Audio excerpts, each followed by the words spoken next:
we're very excited about it. We felt that Mike really listened to us and to the results of our visioning process. The kids, the parents, the teachers, it felt like he really gets us, and that I hope you'll like what you see as much as we did. But there's a lot of still time to give input. And also there was a real sense that we found the right person.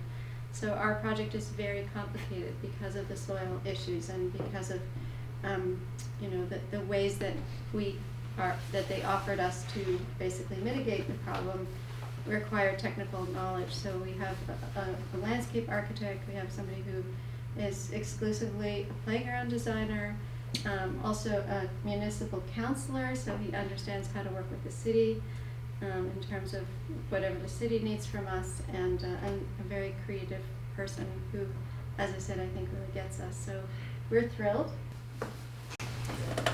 The entire process really began back in December of 2018 as part of a due diligence exercise, at which point the yard was sampled, and it was found sort of a legacy contamination. This is something that's fairly common in the city with lead being found. I want to be clear that the threshold that we found on the site, in a lot of cases, in some cases was below, in some cases was a little bit above. There was one outlier that I think was either a sampling error or something was weird, wanky with it. But by and large, the threshold of contamination is not really intense. It is non-soluble, it is in the ground, it is not something that is airborne, it is not something that poses a risk to the kids unless they're ingesting it. And so in this case, we're looking at contamination in the soil, and so it's really about isolating the soil from the kids. As you know, some of the sections of the playground are closed as a result of that. The consultant that did the work calculated that there were 1,200 square meters or 800 cubic meters. We're going to come back to that number because that is ultimately what drives this whole exercise. The vision of an urban wild woods was formulated, this idea of connection with yourself and to others, a feeling of sacredness. I don't see that very often in consultation around playgrounds. I think that's important, and harmony with the environment. So when I saw this work that was done, honestly I found it very inspiring and aspirational. And then we come back to reality. So what you have here is a scale model of the building and the playground as it currently exists. So that is the topography of the site, that is the vegetation on the site, and that is the building. And does anyone remember what that number was? The magic number? 800 cubic. And you think to yourself, well, what does that look like? And it looks like that. That's a lot of cubic meters. So when the consultant provided his report, one option that was provided was excavate what is there, send it off site for remediation, and $140,000 later, that's the hole that's left. So that's one option. I've had a lot of conversations with them, and we've come up with a different option. And it is to keep the material on site, because as we mentioned before, it's non-soluble, it's not airborne, it's really not a problem unless you've got contact with it. And so there is a product out there, a geomembrane or like a fabric that is specifically designed for this purpose. It's orange in color. The idea being that if you put this down and then cover it with a protective surface over top of that, you've prevented contact with the lead contaminant. So in looking at this and beginning to get a little freaked out at how expensive that's going to be to get to zero, I realized that perhaps one option is to simply not build a playground. And that's the option that I think we should pursue. Let me explain. Because that doesn't mean we're not building a playground, it means we're not putting in things. We're recreating an environment that allows the kids to build their own playground. When I started looking at how that lands on the ground, one of the first things I became aware of is that this is a really cool building. It has a tremendous and important history in Halifax. And so normally a lot of the work that I do involves organic shapes, curvilinear shapes, organic shapes, and really I looked at structuring the playground as an extension of the architecture. So it looked at the creation of a grid system throughout the site that organized it. And I'll give you a little bit of detail before we do a little bit of a fly through, but one of the characteristics of this site is that it is generally, you've got kids from kindergarten all the way up to high school in the same space. So you have in this design a general transition from items that are designed to be appropriate for younger children to older children across the site. Equally, the two sort of green circles represent the drip line of the big trees. And if we're talking about excavation and adding new material, you start to run into trouble damaging the root system and effectively suffocate. If you build up the soil underneath the tree, you'll suffocate the tree.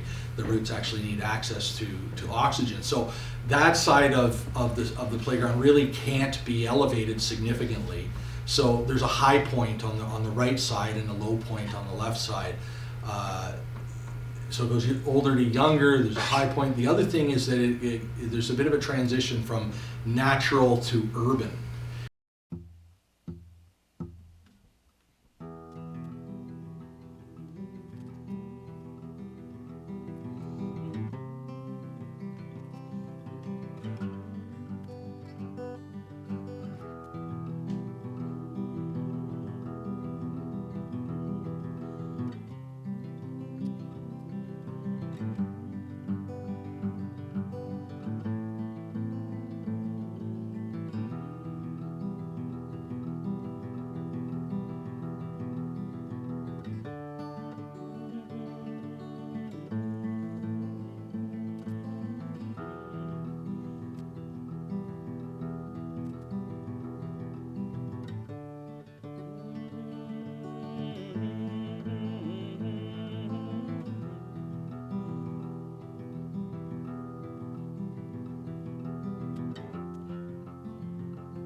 it's really about creating an architecture that the kids can then take loose objects and attach to and create forts and here's a good example of some pictures of ones that have been done.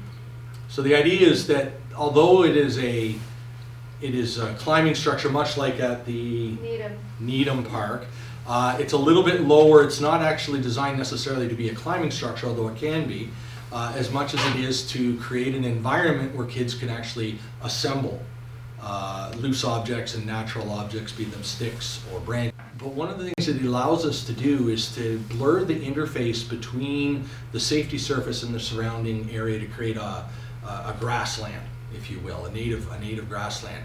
And so it's about using planting material and a method to create the framework that over time, this is not designed necessarily to be out of the box ready to go, but in fact provide an environment that will grow and change as the kids use it. I call it unconscious design. So desire lines, where the kids really want to play. If there's an area that they want to use, that the grasses are there, some of those grasses will perish, but other ones will flourish. And so it will actually adapt and grow, and the maintenance really consists of overseeding with fescues and native flowers and that kind of a thing. And the area towards the back is an area that I would suggest we look to naturalize, but I don't think that I should be doing that. You should be doing that. The kids should be doing it. The kids should be just researching, well, what is it we're trying to do? What is the right habitat? What is the right plant material for our area? How do we grow that? How do we plant that? How do we manage that? How do we own that and turn it into the kind of playground that we want? So inevitably you saw the big center square and all of these things. What are these things? These things are shipping pallets. 2 by 2 foot is the small little one on the square. 2 by 4 would be a double width, and 4 by 4 would be the large panel in the front.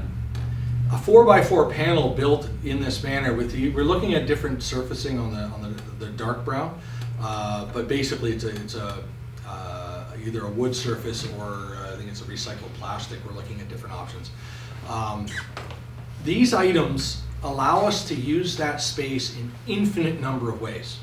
You want a central gathering area, it's clear. You want a place for class pictures, it's tiered. You want a place to put on a play or a show, it's a stage. You want a place for an obstacle course, it's an obstacle course.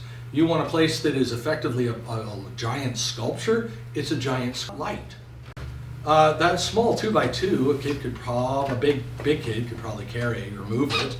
The 2 by 4 is getting hard. That 4 by 4, you're going to need your friends for that one, which means you're going to need to build consensus.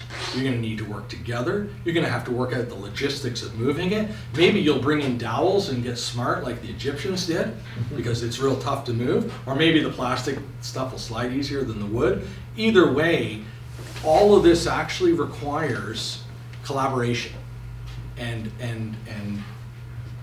the scale of it is actually quite large. This is not a half measure. This is a bold statement about the ability for the kids to build their own playground. The anchor at the bottom is actually drain down pipe. It's a cast concrete. And on the bottom, they are intended to function as anchor points and storage, so that the ends would have would have doors on them, so that you actually have another place for storage on site, secure storage. You'll recall that the children asked repeatedly with great big letters for a zip line. So I sourced a zip line and thought, okay, we can do this. My first thought is you can't afford that. So, but maybe phase 2, okay? So we should set up an area that this zip line could go in, and we should put something in there to get us by until, it gives them something to use until the zip line shows up. And came up with the idea of, well, how about a slack line? Okay, and I'll tell you a little bit more about it. I got a video coming up that shows you some of the possibilities. But a slack line is basically a 1-inch or 2-inch piece of nylon webbing that is, it can be as low as a few inches off the ground. It can be a few feet off the ground, or it can actually be, there's basically slack line, trick line, high line. Works. So setup, inspection, and takedown are part of using it. So it's not left out. So maybe those storage containers are where you store these things, and then you get a kit and you hook it up and you tighten it up. You inspect it to make sure it's good, and any of the degradation is immediately noticeable because it frays, so you can immediately tell if something's not right. I also suggested that you perhaps have an annual workshop at the beginning of the year where you bring in an expert who can work with the kids and say, here's how this works, here's the things you need to know, here's the possibility, something to inspire them but also ground them in the safety. And it's something that it's again about taking ownership. You want to use it, you got to set it up, and if you've set it up, you got to take it down.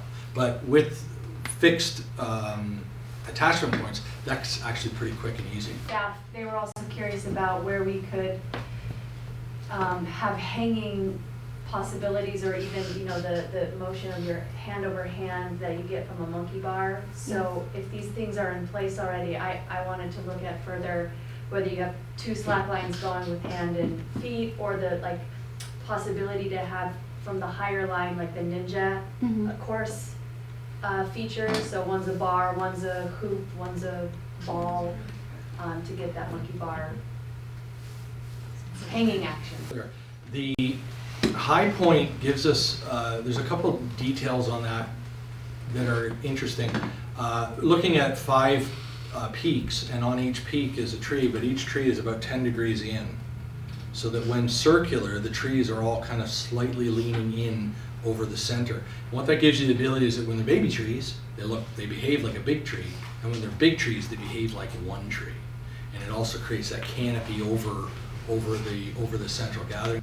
But having said that, it's also, there's talk that it might be the best place to have use it as an outdoor classroom.